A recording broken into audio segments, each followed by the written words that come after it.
Aleluia. Glória a Deus. Então, sem demora, eu quero começar a ministrar. Glória a Deus. Louvor, pode sentar, fica só o teclado. Deus é bom.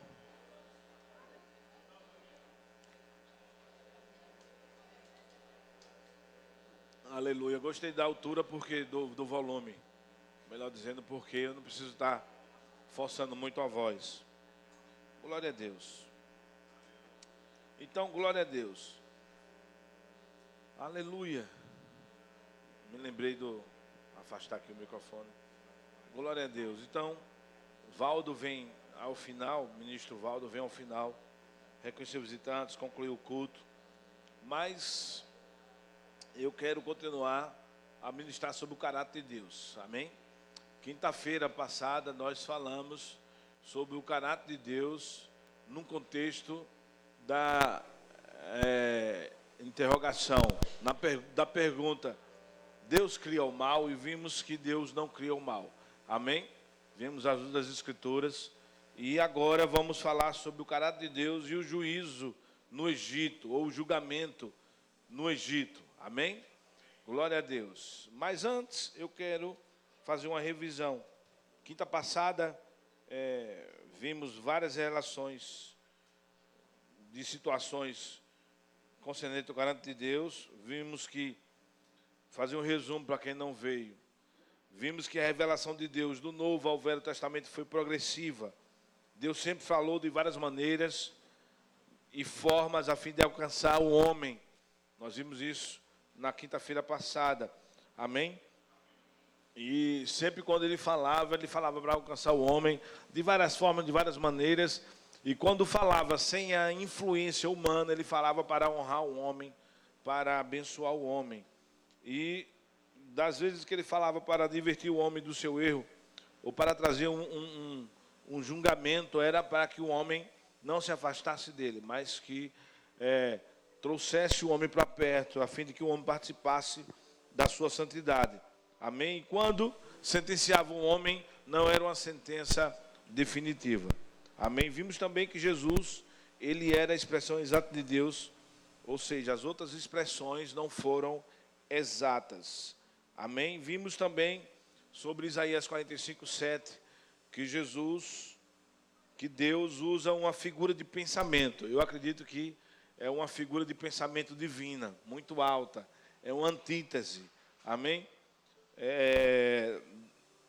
E vimos que a luz só tem sentido se tiver as trevas, e as trevas só tem sentido se existir a luz. As trevas passaram a ser definidas quando a luz foi criada. Amém?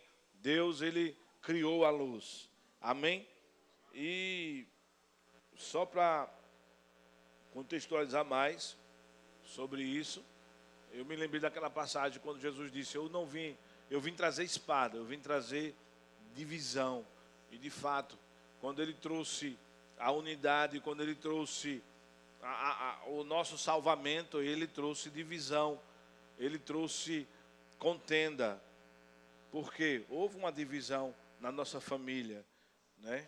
Uma divisão daqueles que servem a Deus, daqueles que não servem a Deus. Quantas vezes nós mesmos somos excluídos da nossa família porque decidimos seguir a Cristo, e não há mais uma comunhão entre nós e eles. Então Jesus trouxe, sem querer, trazendo a unidade, trazendo o amor, ele trouxe divisão nas famílias. Era isso que Jesus queria dizer. Isso é uma figura de pensamento, isso é uma antítese. Amém? Então, glória a Deus. E hoje vamos falar sobre o julgamento de Deus ao Egito, à luz do seu caráter, que é justo e que é bom. Vocês estão prontos? Deus é bom. Aleluia. A primeira pergunta que eu fiz ao Espírito Santo, ele sempre nos ensina, é porque Deus demorou 400 anos para fazer juízo ao povo de Israel em relação ao Egito. E eu me lembro que na terça-feira eu estava do quarto indo ao banheiro, e quando eu estava entrando no banheiro, o Espírito Santo falou: o povo do Egito, o meu povo que estava no Egito, os hebreus, eles esqueceram de mim. Então, por isso, houve uma certa, entre aspas, demora de Deus livrar o povo dele das mãos de Faraó, da prisão, das cadeias do Egito. O povo havia esquecido de Deus. Então, a partir do momento que eles lembraram de Deus, eles clamaram ao Senhor, de pronto, o Senhor os ouviu, os acudiu. O povo de Israel estava muito envolvido com a cultura egípcia, enraizado nos costumes. Tanto que, na primeira dificuldade, quando eles saíram do Egito, e na primeira dificuldade no deserto, quando eles estavam livres, eles quiseram voltar, porque eles estavam ainda presos em seus corações, em seus pensamentos, à cultura egípcia. Amém? Por isso que Deus fez com que Moisés desaprendesse toda a cultura egípcia para poder levantar Moisés. Ele teve que ficar vários anos fora do Egito para desaprender. Amém? Se você tem uma chamada, se você tem algo que Deus queira realizar na sua vida, eu vou dizer algo para você. Deus não quer misturas. Amém? Mistura com culturas, mistura com doutrinas diversas. Ou você se define com a palavra de Deus, com as verdades da palavra, e tem essas verdades como firme fundamento, ou então vai ter que cair fora. Deus não vai usar você como Ele queria. Deus não vai levantar você como deveria. As coisas vão ficar atrasadas, você vai ficar rodeando no deserto, até que você desaprenda algumas coisas, alguns costumes, alguns vícios, e fique firmado na palavra para que Deus possa levantar você. Amém? Em Êxodo 3, versículo 11... deixa claro aqui, Êxodo 3:11, que Moisés perdeu toda a sua influência. Estou achando que está com muito eco, ou é impressão minha? Eu estou começando a ficar com medo da minha voz. Êxodo 3:11 diz aqui: Moisés, contudo, interpelou a Deus: quem sou eu para me apresentar diante de Faraó e fazer sair os israelitas das terras do Egito? Quando Deus aparece a Moisés na sarça ardente e comissiona a voltar ao Egito e livrar o povo dele das mãos de Faraó. Aí ele chega e diz: quem sou eu para falar com o rei, falar com o Faraó e livrar o seu povo?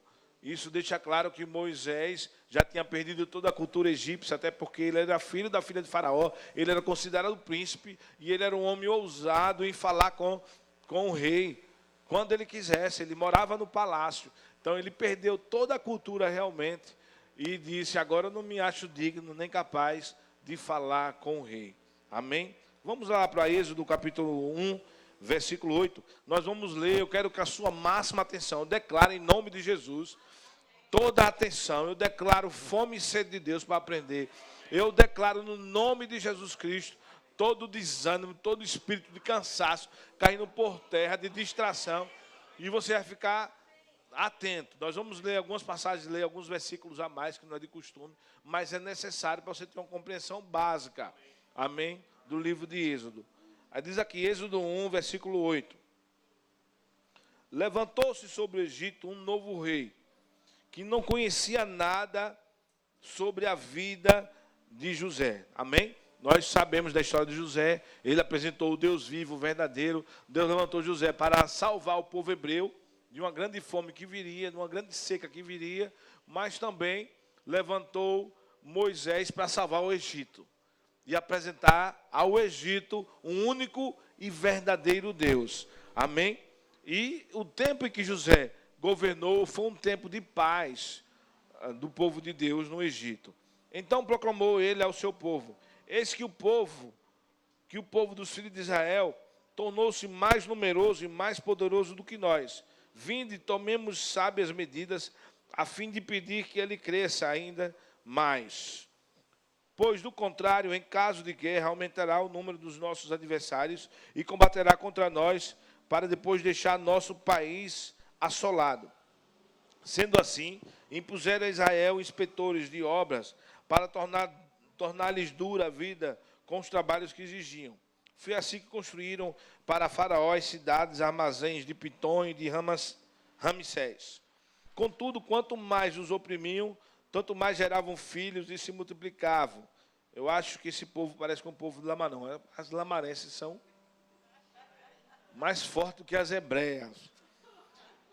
Os egípcios preocupavam-se por causa de muitos descendentes de Israel. Os egípcios obrigavam os filhos de Israel ao trabalho. 14. E tornavam-lhe extenuante e amarga a vida com duros serviços, a preparação da argila, a fabricação de tijolos, vários trabalhos nos campos e toda espécie de tarefa que os obrigavam a realizar. Agora vai lá para o capítulo 2, versículo 23. Amém? Olha o que diz. Muito tempo se passou. Amém? O que é muito tempo? Muitos anos se passaram. Amém? É bom você gravar isso. Muito tempo se passou depois disso. Morreu o rei do Egito. Os israelitas gemiam e rogavam por socorro divino debaixo de uma escravidão, e seu clamor subiu até Deus. Pela primeira vez eles clamaram, o clamor subiu até Deus. Depois de quando? Muitos anos. Eles haviam esquecido de Deus. Amém? Então eles não haviam clamado, eles estavam sofrendo, eles eram muito enraizados na cultura egípcia. Amém? Eles haviam esquecido do único Deus. A cultura egípcia era politeísta, eles veneravam vários deuses. Aí diz aqui, ouviu Deus, versículo 24, o lamento do povo e lembrou-se da aliança que fizera com Abraão, Isaque e Jacó.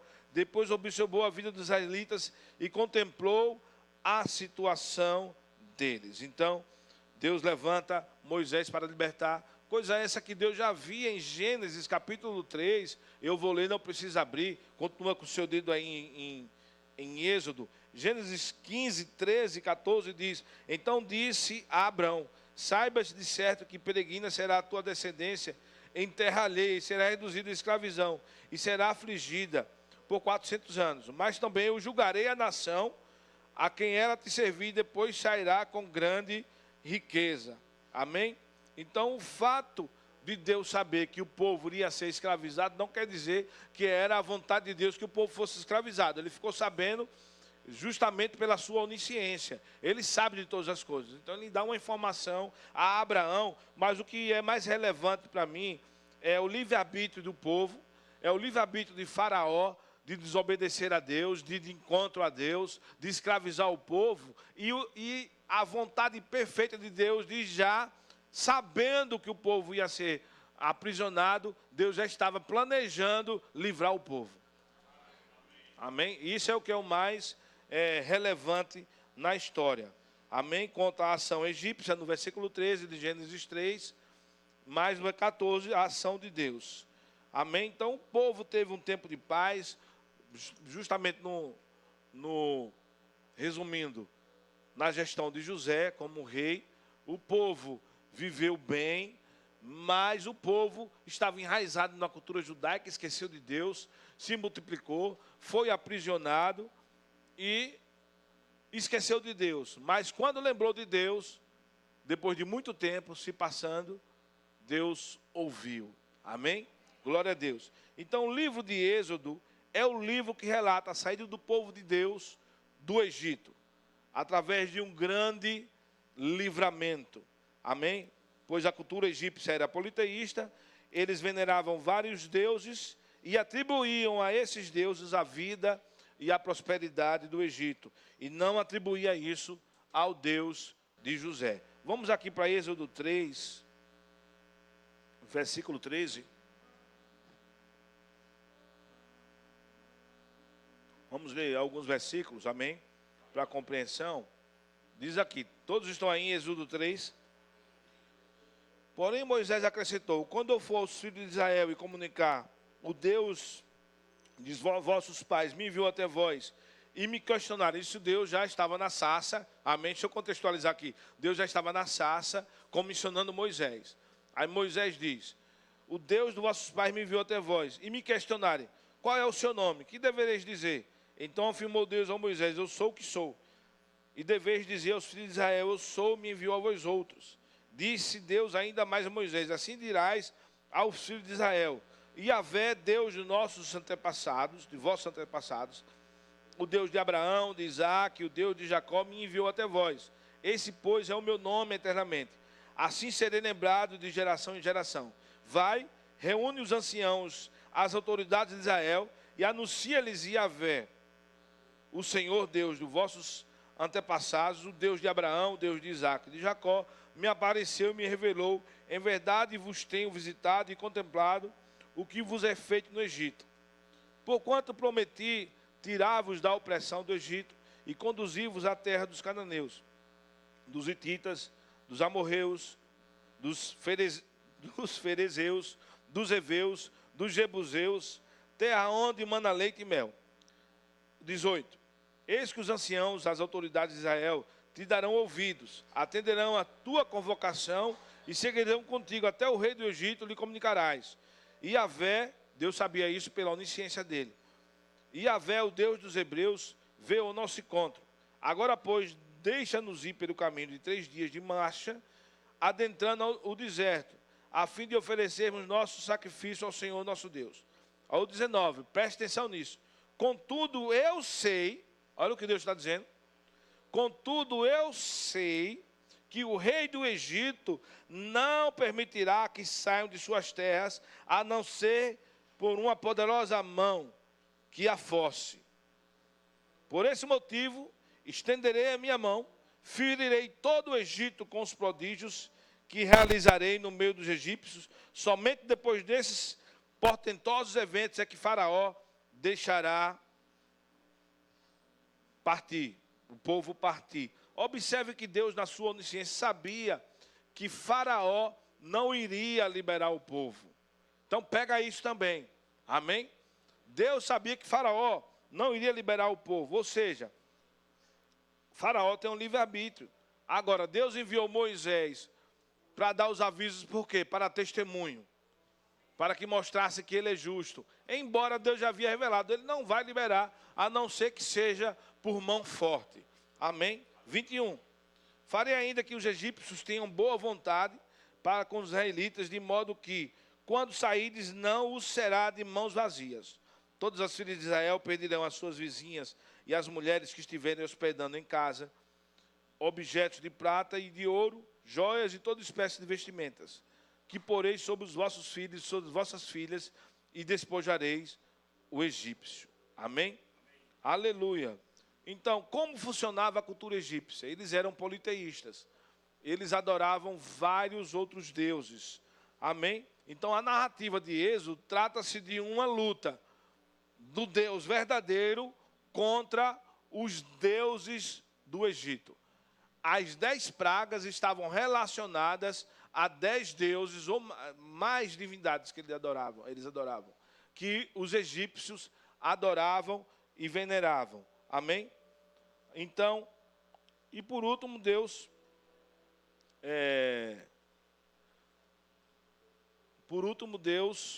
destrói Faraó, que se fazia Deus no Egito. Amém? E vamos ver isso aqui. Então, cada praga era um Deus que eles adoravam. Então, no versículo 20 que nós lemos, quando Deus diz que ferirei todo o Egito, ele estava se referindo a os deuses do Egito. Amém? Aliás, ele estava se referindo aos falsos deuses do Egito. Ferirei aqui, no hebraico, não tem o mesmo sentido de no Brasil. O que é ferir no Brasil? É você enfiar uma faca, né? Por exemplo, machucar ou coisa desse tipo. Então, é bom você pegar isso. Muitas coisas que foram escritas no Velho Testamento, principalmente, pega isso também que eu vou dizer, foram escritas sem observar a cultura judaica. Amém? A tradição judaica. Como, por exemplo, no Novo Testamento tem uma passagem que eu ensino, lá no Rema, sobre, já toquei até aqui por alto na igreja, sobre quando fala, porque é sexta-feira, véspera do sábado especialmente sagrado, e os corpos não poderiam ficar na cruz. Não é? Alguém já leu essa passagem aqui, eu imagino que vocês leem a Bíblia, todo mundo já leu. Então, porque era sexta-feira, véspera de um sábado especialmente sagrado, os corpos não podiam ficar na cruz, então tiraram os corpos de Jesus e dos ladrões na cruz, porque não podia ficar na cruz. Só que, na verdade, um sábado, véspera de um sábado especialmente sagrado, na cultura judaica, não quer dizer que seja um sábado semanal. Então, não quer dizer que seja uma sexta-feira. Sábado especialmente sagrado, naquela época de Jesus, na cultura judaica, poderia ser numa quinta, como o nosso Natal. Se nós fôssemos judeus, o Natal caísse numa terça, um feriado nacional, seria um sábado especialmente sagrado. Sábado é um shabat, é um dia de descanso, é um símbolo, é mais do que um dia de semana. Vocês estão comigo? Então, sábado especialmente sagrado não é um sábado semanal. Pode cair qualquer dia da semana, embora os judeus atualmente organizaram os seus calendários para que caiam no sábado semanal. Mas, naquela época, não. Ou seja, se Jesus morresse na sexta, não tinha como ficar 3 dias e 3 noites no túmulo. Então, quando foi traduzido, que era a véspera de um sábado especialmente sagrado, foi traduzido, mas não observado a cultura judaica. Então, eles deduziram que caiu numa sexta. Mas não foi numa sexta que Jesus morreu. Amém? Glória a Deus. Da mesma forma, aqui, estou dando um exemplo. Amém? Vocês estão bem, estão entendendo? Vocês estão muito calados. É porque é diferente, né? Culto de fogo, né? Então, vamos lá. Então, muitas coisas no Velho Testamento, principalmente, foi traduzido, interpretado à luz da cultura brasileira. Não à luz da cultura judaica, não observando os tempos, os verbos. Ferirei, no hebraico, é nakar, que pode ser punir, mas também emitir um julgamento. Então, quando Deus disse, eu vou ferir o Egito, ou os deuses do Egito, Deus estava falando que ia emitir o quê? Um julgamento. Amém? Um julgamento, um juízo. E os juízes de Deus são justos ou injustos? Justos. São justos os juízes de Deus. A Bíblia diz que toda autoridade foi instituída por Deus. Quando alguém, só para você entender, quando alguém morre, eu vou e mato Vônei, porque Vônei fez algo errado. O que é isso? Um crime. Isso é um assassinato. Vocês estão comigo? Isso é errado. Vocês estão comigo?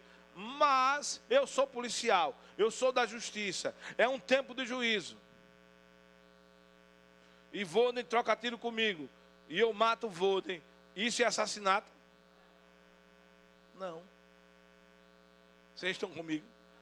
Então Deus não estava fazendo o mal no Egito. Deus estava fazendo juízo. Ele estava fazendo justiça para quem estava sendo opresso. O que merece, você que é cristão, cheio de amor, cheio de Deus, um bandido que estupra uma senhora de idade ou uma criança e mata, troca tiro com a polícia e morre, ele mereceu o quê? Morte, irmãos. Isso é justiça. Amém? Logicamente, há uma inversão de valores hoje que querem pregar que o policial é assassino. Não, o policial é a justiça. Romanos 13, olha o que diz. Eu vou ler, se quiser abrir, pode abrir, 13:1. Eu vou ler do 1 ao 4, para você entender que era um tempo de juízo. Ferir aqui é o verbo nakar, N-A-K-A-R, que é punir, emitindo julgamento. Amém? Fazendo justiça, protegendo quem é inocente. O povo de Israel estava aprisionado, sofrendo. Faraó já havia matado muitos hebreus, oprimindo-os. Vocês estão comigo? E o povo estava clamando por justiça. Quem iria fazer justiça por aquele povo? Eles estavam clamando a Deus. Amém? Olha o que diz Romanos 13:11. Todos devem sujeitar-se às autoridades superiores, porquanto não há autoridade que não venha de Deus, e as que existem foram ordenadas por Ele. Portanto, quem se recusa a submeter-se à autoridade está se colocando contra o que Deus instituiu. E aqueles que assim procedem trazem condenação sobre si mesmos, porque os governantes não podem ser motivo de temor para os que o praticam bem, mas para os que fazem o mal. Não querem sentir-se ameaçados pela autoridade? Faze o bem e ela o honrará, pois ela serve a Deus para o teu bem. Mas se fizeres o mal, teme, pois não é sem razão que traz a espada. É serva de Deus, agente de justiça, para punir quem pratica o mal. Amém? E muitos fatos também, que foram relatados no livro de Êxodo, já que estamos tratando só do livro de Êxodo, foi relatado não por uma inspiração, por uma revelação do Espírito Santo, mas foi relatada por Moisés de forma natural. Vocês estão comigo? E Moisés, e nós sabemos quem era a expressão exata de Deus? Jesus. Moisés não era a expressão exata de Deus. Moisés não conhecia completamente o caráter de Deus. E muitas das coisas aqui estavam sendo atribuídas à soberania de Faraó. E talvez quem traduziu teve um enfoque contextualizando a soberania de Faraó com a soberania de Deus e atribuiu as coisas à soberania de Deus e transmitiu, traduziu alguns versículos de forma errônea. Vocês estão comigo? Amém. De acordo com a nossa cultura. De repente um Deus que manipula e um Deus que faz todas as coisas e que cura quando quer, faz quando quer e como quer, livra quando quer. E nós estamos lendo na Bíblia os detalhes e vendo que não é assim. Deus respeita o livre-arbítrio do homem. E quando este pede socorro e se arrepende, Deus se volta para o homem. Então, não é possível tratar cada passagem, mas algumas eu vou ter que estar lendo. Êxodo 9, versículo 10, eu não vou poder pegar todas as pragas e ensinar, mas lendo essa passagem, de Êxodo 9, do 10 em diante, nós vamos ter uma noção do caráter de Deus, porque são passagens, a postura de Deus é semelhante em todas elas. Amém? Então Deus estava fazendo mal no Egito, estava fazendo o quê? Justiça. Foi um tempo de juízo. Contra quem? Os deuses do Egito. Contra aqueles, Deus estava ferindo, no hebraico não é cortar, é fazer juízo. Amém? Se o juízo for um tiroteio, aí é outra história. Mas Deus estava fazendo juízo. Deus não é assassino. Amém? Êxodo 9:10. E eles tomaram a cinza do forno e puseram-se diante de Faraó e Moisés, e espalhou para o céu, e tornou-se em sarna, que arrebentava as úlceras, em úlceras nos homens e no gado, de maneira que os magos não podiam parar diante de Moisés por causa da sarna, porque havia sarna nos magos e em todos os egípcios. 12. Porém o Senhor endureceu, pega isso aqui, olha o que está dizendo aqui, olha como foi traduzido. Porém o Senhor endureceu o coração de Faraó e não os ouviu, como o Senhor tinha dito a Moisés. Então disse o Senhor a Moisés: levanta-te pela manhã cedo, vamos observar o contexto, e põe-te diante de Faraó, e diz-lhe: assim diz o Senhor Deus dos Hebreus, deixai o meu povo para que me sirva, porque esta vez enviarei todas as minhas pragas sobre o teu coração, sobre os teus servos, sobre o teu povo, para que saibas que não há outro como eu em toda a terra. Porque agora tenho estendido minha mão para te ferir, a ti e a teu povo com pestilência, ou seja, juízo, e para que sejas destruído da terra. Mas para isto te mantive, para mostrar o meu poder em ti, que meu nome seja anunciado em toda a terra. Tu ainda te exaltas contra o meu povo, para não deixar ir? Eis que amanhã, por este tempo, farei chover saraiva muito grave, qual nunca houve no Egito, desde o dia que foi fundado até agora. Agora, pois, envia, recolhe o teu gado e tudo o que tens no campo, todo animal, todo homem e animal que for achado no campo e não for recolhido à casa, a saraiva cairá sobre eles e morrerão. Quem dos servos de Faraó temia a palavra do Senhor fez fugir os seus servos e o seu gado para as casas. Mas aquele que não tinha considerado a palavra do Senhor, deixou os seus servos, o seu gado no campo. Então do Senhor Moisés: estenda tua mão para o céu, e haverá saraiva em toda a terra do Egito, sobre os homens, sobre o gado, sobre toda a erva do campo na terra do Egito. E Moisés estendeu a sua vara para o céu. E o céu deu trovões e saraiva, e fogo corria pela terra. E o Senhor fez chover saraiva sobre a terra do Egito. E havia saraiva e fogo misturado entre a saraiva, tão grave qual nunca houve em toda a terra do Egito, desde que veio a ser uma nação. E a saraiva feriu em toda a terra do Egito tudo quanto havia no campo, desde os homens até os animais. Também a saraiva feriu toda a erva do campo, quebrou todas as árvores do campo. Somente na terra de Gozen, onde estavam os filhos de Israel, não havia saraiva. Então Faraó mandou chamar Moisés e Arão e disse-lhe: esta vez pequei e o Senhor é justo. Olha o que Faraó disse. Esta vez pequei e o Senhor é justo, mas eu e o meu povo ímpios. Orai ao Senhor, pois que basta, para que não haja mais trovões de Deus nem saraiva.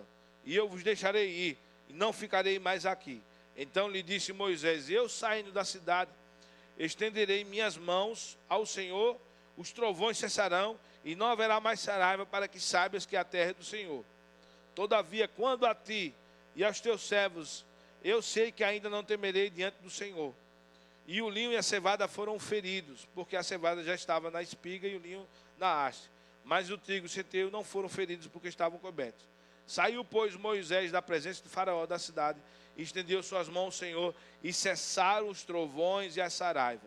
É tanto, só observação, que Deus disse: eu não os ouvi, como eu disse a Moisés da outra vez, no começo do texto, porque Faraó tinha enganado mais uma vez a Moisés, e enganou de novo aqui. Olha o que diz aqui, 34. Vendo Faraó que cessou a chuva, e a saraiva, e os trovões, pecou ainda mais, e endureceu, olha aqui, endureceu o coração, ele e os seus servos. Assim o coração de Faraó endureceu, e não deixou ir os filhos de Israel, como o Senhor tinha dito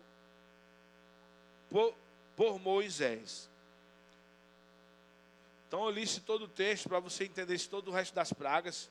Se eu fosse ler todos os contextos das pragas, mas isso aqui eu achei bem para aquilo que eu quero ensinar, que o Espírito Santo me revelou.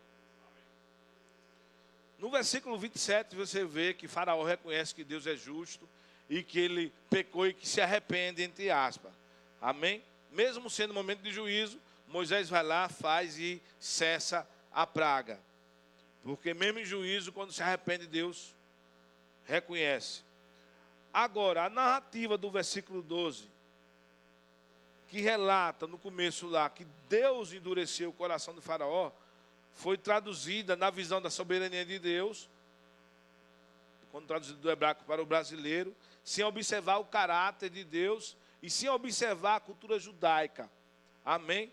Que dá a entender, quando diz que Deus endureceu o coração de Faraó, dá a entender que Deus quis fazer como ele quis. Eu vou endurecer para que ele desobedeça. Não. Você vai ver que embaixo, aqui no 34, foi Faraó voluntariamente, pelo seu livre-arbítrio, que endureceu o coração e que pecou contra Deus e que não quis. Então, esse verbo endurecer do versículo 12 é diferente do verbo endurecer do versículo 34. Amém? Estava observando aqui no hebraico. No versículo 12, endurecer é shazak. S-H-A-Z-A-Q. Shazak. C. C-H-A-Z-A-Q. Shazak. Amém? Então, quando diz que Deus endureceu o coração, no Brasil, na nossa cultura, alguém que tem um coração duro é alguém mau. Endureceu o coração, colocou maldade no coração, né? Podia ser assim, né? Deixou o cara frio, ficar frio. Deus não fez isso. Então, quando diz que Deus endureceu o coração, é o verbo shazak, que na cultura hebraica esse verbo tem o sentido de fortalecer. É observar para ver se está fraco, para fortalecer. É o sentido positivo. Apoiar. Mas também o de reparar e de prevalecer. Ou seja, quando diz que Deus endureceu o coração de Faraó, seria melhor ter colocado: Deus observou, esquadrinhou a qualidade e a motivação a fim de levantar e de erguer e de sustentar e tornar ele firme. de caráter. Mas Faraó não quis. Deus sabia que ele não ia mudar. Amém? É a bondade de Deus, você vê toda a narrativa. Deus dizendo, Faraó dizendo, eu pequei, a saraiva foi cessada. Eu reconheço que Faraó enganou a Moisés. Amém? E endurecer no 34 é Kabad. K-A-B-A-D. Quando diz que Faraó endureceu seu coração, é Kabad. É ser duro, que no hebraico tem um sentido de ruim. Amém? Sentido de ruim, no hebraico, pode ter o sentido de bom ou de ruim. No hebraico. Depende do contexto. Aqui, o sentido de um contexto é ruim. Porque ele pecou e não deixou o povo ir. Amém? Então, sendo duro para o bem ou sendo duro para o mal. E tem no hebraico também um sentido de pesado e insensível. Então, quando diz que Deus endureceu o coração de Faraó, Deus esquadrinhou o coração de Faraó. Para observar se podia fortalecer, se podia mudar. E Deus viu que ele não ia mudar. Amém? No versículo 12. E no 34, quando diz que Faraó endureceu o seu coração e não deixou o povo ir, foi uma atitude voluntária dele. Já é um sentido negativo. Amém? Vocês estão comigo? Então, foram 10 pragas relacionadas a 10 deuses. Né? E é muito saudável entender, em Êxodo 12, não precisa abrir, que foi a última praga, na morte dos primogênitos, versículo 12.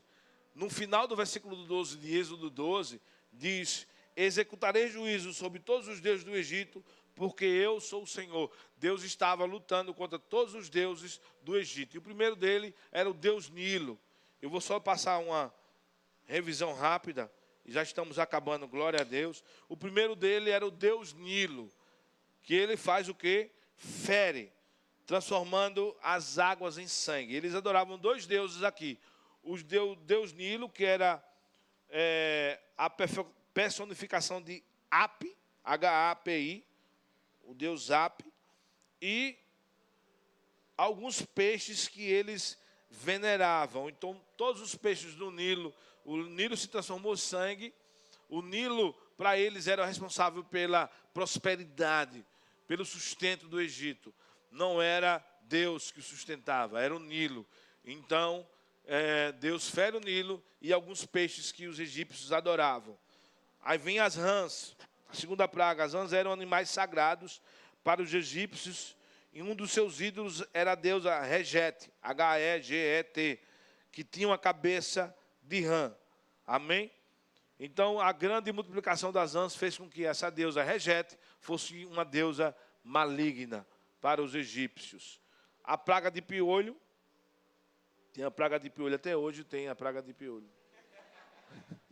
O negócio foi tão grande que ficou dando coçar a cabeça agora. Até hoje tem a praga de piolho. Essa terceira praga, Arão estendeu a mão com seu bordão e feriu o pó da terra, que se tornou em piolhos, que infestaram nos homens e no gado por toda a terra do Egito. Os magos do Egito, egípcios, tentaram reproduzir tal efeito, mas eu tinha tanto piolho quando era guri. Mas reconheceram a sua impotência e disseram: isto é dedo de Deus. Êxodo 8:19. Atribuiu-se ao Deus Tote a criação do conhecimento, da sabedoria, da arte e da magia. Mas o Deus Tote não pôde ajudar os magos. Amém? As moscas foram outra praga também. Peste sobre as vacas e bois. Esta praga atingiu certamente a crença da divindade muito popular no Egito antigo. Apis, Deus sagrado de Mênfis. É o Deus da fertilidade dos rebanhos. E Hathor, deusa vaca, deusa celestial. Inútil, alguma vez representado como uma vaca. 3 deuses aqui na praga da peste sobre vacas e bois. A ferida sobre os egípcios. Amém. Teve a chuva de pedra, onde eles atribuíam a deusa da água, Osíris, a deusa do ar, Íris, e do fogo, o controle do ar e da natureza, e Deus manda chuva de pedra. E eles clamaram a todos esses deuses, essas deusas, e nada aconteceu. Amém? Dos gafanhotos, eles adoravam o Deus do ar, o Deus dos gafanhotos, que era o Shu, e Sabeque, o Deus dos insetos. Então Deus manda a praga de gafanhoto, ridicularizando todos esses deuses. A escuridão, porque eles adoravam o Deus Ra, que era o Deus Sol, e eles denominavam de Amun-Ra, no Egito. Amém. Deus manda a praga da escuridão. E por último, a morte dos primogênitos de Faraó, porque tanto os primogênitos como Faraó se proclamavam filhos de Ra, se proclamavam divinos. E Deus manda a praga, livrando o povo de Israel, matando todos os primogênitos dos bois, dos animais e dos filhos de Israel. E como eu falei de Êxodo 12, versículo 12, está relatado isso, que executarei juízo sobre todos os deuses do Egito, porque eu sou o Senhor. Faraó se fazia Deus, os primogênitos eram deuses, eram divindades no Egito. Amém? Glória a Deus. Eu creio que você ficou craque no caráter de Deus. Então, quando se refere ao livro de Êxodo, é o julgamento. Não é Deus fazendo o mal, é Deus protegendo o bem. É Deus fazendo justiça no Egito. Amém? Vamos orar agradecendo a Deus. Pai, no nome de Jesus, obrigado, porque é um assunto que tem muita coisa para ensinar. Eu não ensinei nem a metade, nem 20% eu ensinei do que tem para se ensinar sobre isso. Mas uma coisa nós podemos entender: o seu caráter sempre, como ensinei na quinta passada, em busca do homem. De todas as formas e maneiras o Senhor tentou falar conosco. E por último nos falou pelo Filho, o qual constituiu o herdeiro de tudo, o qual foi criado todas as coisas por intermédio dele, e ele foi a expressão exata. Todas as outras expressões não foram exatas. E eu quero te dar graças por esses ensinos. Eu quero te agradecer, Pai, pelo Espírito Santo que nos ensina todas as verdades, nos guia em todas as coisas. Obrigado por sua bondade. Obrigado porque podemos viver hoje, sair daqui hoje pulando de alegria, sabendo que somos do time de Deus. Estamos debaixo de uma aliança de proteção, uma aliança de sangue, onde Jesus morreu por nós, nos cobriu com seu sangue. Temos o Senhor, estamos do lado do Senhor. Maior é aquele que está em nós do que aquele que está no mundo. Somos mais do que vencedores. Podemos sair convictos de que o Senhor é bom e de que o Senhor ouve as nossas orações. O Senhor protege as nossas finanças, protege a nossa igreja, protege a nossa família, os nossos filhos, os nossos bens, a nossa casa. Somos gratos, Pai, no nome de Jesus Cristo. Obrigado, Senhor, porque eu creio que se eu permitir, quinta-feira eu vou continuar falando de versículos, de textos que podem, na mente humana, ser complicados de aprender e não entender sobre a sua bondade e o seu caráter. Obrigado porque o Senhor é justo e bom, e na lei nós podemos observar o seu caráter, um Deus que não é permissivo, um Deus que faz justiça, que é juiz dos órfãos, das viúvas, um Deus que é bom em todo o tempo. Obrigado por sua proteção sobre a nossa casa, sobre os nossos negócios, sobre as nossas finanças, sobre os nossos filhos, em nome de Jesus. Amém? Glória a Deus. Vadão, pode vir.